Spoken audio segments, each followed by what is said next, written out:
Similarly, the relationship between the Union and China is undergoing a basic change. The China Soviet rapprochement, we welcome it very much. When Mr. Gorbachev was here in November last year, he, in his speech at Vigyan Bhavan, accepting the Indira Gandhi International Peace Award, referred to the role that the Soviet Union, China, and India can play in Asia and the world. So we welcome this, and there is no question of our having any doubts or fears about that. It is a development which we welcome, which strengthens peace in the world and creates a new atmosphere. Take the situation in Eastern Europe. What is happening in Poland or Hungary? It was inconceivable even 2 years ago, the kind of elections they are having. Solidarity has been recognized.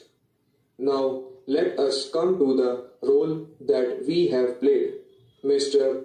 Gorbachev was in India for the first time in November 1996.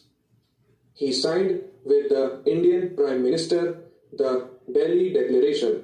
Honorable members will cast a glance back to 1996 November and recall the Delhi Declaration. It says, I think in paragraph 5, that the two countries will work for the establishment of nuclear weapons free world and that non-violence will be the basis of our life. Mr. Gorbachev again referred to the Delhi Declaration in his famous and historic speech at the United Nations on the 7th December last year. Now we see that this language of the Delhi Declaration has become international legal tender and that Mr. Gorbachev elected to sign the declaration with the Prime Minister of India is not insignificant. Therefore, we have not from today or yesterday, but for the last 42 years been trying to impress upon the world that the world should get off nuclear weapons and that non-violence should be the way of life.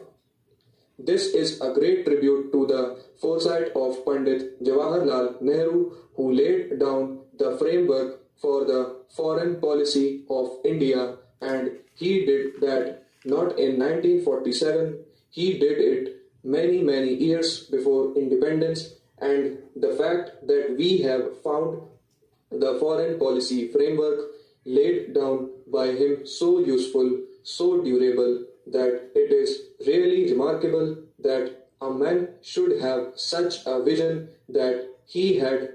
I cannot really recall the foreign policy of any major country which has not undergone drastic changes.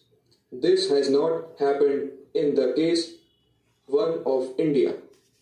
That shows the correctness of the foreign policy of India that has the support of the Parliament and people of India.